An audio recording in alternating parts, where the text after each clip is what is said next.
NSD पास होने के बाद कुछ टाइम, एक आध साल तो वो फिगर आउट करने में लग गया, कुछ वर्कशॉप्स की, मतलब हम पढ़ाने लग गए। तो आप दिल्ली में ही थे? नहीं, मेरे फादर उस वक्त जयपुर में पोस्टेड थे जब मैं एनएसडी में हॉस्टल में था। ओके। तो मैं पास आउट होने के बाद जयपुर चला गया। वहाँ जयपुर पढ़वाए लोगों को? जयपुर में कुछ लोगों के वर्कशॉप्स की थोड़े टाइम, कुछ उस दूरदर्शन में थोड़ी, मैंने जैसा कहा कि नेशनल स्कूल ऑफ ड्रामा के लोगों को थोड़ा सा एक प्रायोरिटी मिलती थी, तो उन्होंने हमसे कहा कोई प्ले कीजिए दूरदर्शन के लिए, आप शूट कीजिए। हाँ। तो शूट तो हम टेक्निकली इतनी नॉलेज उस वक्त थी नहीं, तो शूट तो वही लोग करते थे, लेकिन हाँ प्ले हम डिजाइन कर दिया। फिर फाइनली डिसाइड किया यार बॉम्बे चलते हैं, एक ट्राई तो वहाँ भी बनता है, कोशिश तो करनी चाहिए।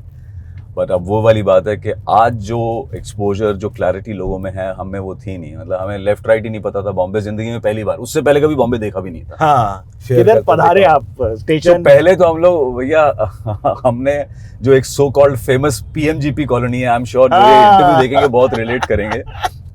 बाद में पता चला पीएमजीपी का फुल फॉर्म है prime minister grant project. Yes. तो वो एक एक कमरे के रूम होते, तो वहां पे हमारे कुछ सीनियर्स थे, निर्मल पांडे, हिमानी शिवपुरी, ये लोग सब वहां रहते थे। तो लगा कि चलो यार थोड़ा सेफ जगह है।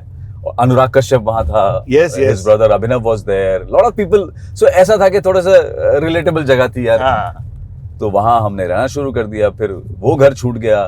तो एक मेरे साथ एक इंसिडेंट हुआ, उस जमाने में ये सब मोबाइल फोन तो आए ही नहीं थे तब तक। तो हम लोग, एक तो पता नहीं था ना अप्रोच कैसे करनी है। अब हाँ थिएटर किया है तो एक अपने डिजाइन भी स्टूडेंट रह चुके हैं नेशनल स्कूल ऑफ ड्रामा में, तो एक अच्छा सा फोल्डर बनाया, उसमें नाटकों के नाम लिख के, उनके फोटोग्राफ, और उसको क्या करें, प्लास्टिक के बैग में लेके घूमते थे। एक दिन करी रोड स्टेशन से पैदल जा रहा था, बारिश हो गई, जुलाई का महीना था, रेनी सीजन था ही, पैदल जा रहा था, अचानक बारिश हुई तो मैं भागने लगा बारिश से बचने के लिए, और वो प्लास्टिक की थैली फटी और उसमें से जो मेरा फोल्डर था उसमें से फिल्मी सीन था एकदम, मतलब नाटक के जो स्टिल फोटोज हैं वो सारे पानी में बह रहे हैं, फोल्डर बह रहा है। उस दिन मुझे लगा यार मैं जा रहा हूँ वापस, मैं जा रहा हूँ। मैं रूम पे गया, मैंने कहा मैं छोड़ रहा हूँ यार, ये शहर मेरे को नहीं है। घर जाएंगे ठीक है, थोड़ा खा लेंगे, जो दिल्ली में काम मिलेगा कर लेंगे। मेरे पेरेंट्स तब तक दिल्ली पोस्टिंग हो चुकी थी। ये 96 की बात है ये? हाँ 95 के टुवर्ड्स द एंड की बात है। चलते हैं यार वापस, अब नहीं होगा ये। बस अब वो घर गया, नींद आ नहीं रही थी। मैं क्या करता था कि जैसे खाना खाया 6 रुपए की दाल चावल, तो मुझे मालूम था नींद लेट आती है, तो मैं क्या करता था 2 वड़ा पाव, उस जमाने में 2.5 रुपए का वड़ा पाव था सिर्फ। जी। तो 2 वड़ा पाव पैक करा लेता था कि रात को भूख लगेगी वो खाऊंगा।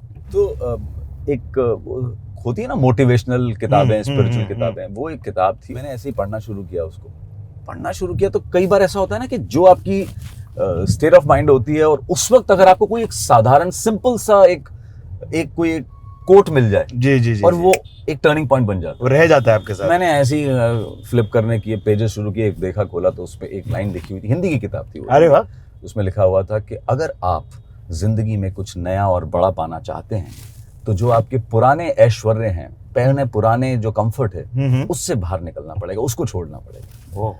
और मेरी स्टेट ऑफ माइंड यही चल रही थी, दिल्ली जाएंगे यार, कम से कम सुबह मम्मी बैठी बनाएगी, खाना घर का खाएंगे, देख लेंगे, रेपेटरी कंपनी में जॉब कर लेंगे यार, वहाँ थिएटर कर लेंगे, दिल्ली में भी तो कुछ ना कुछ होता ही रहता। करेक्ट। तो फिर बस मुझे लगा ये यार, हाँ यार मैं वो दिल्ली वाले कंफर्ट की सोच रहा हूँ, मम्मी का खाना, एक सेफ सिक्योर्ड जॉब।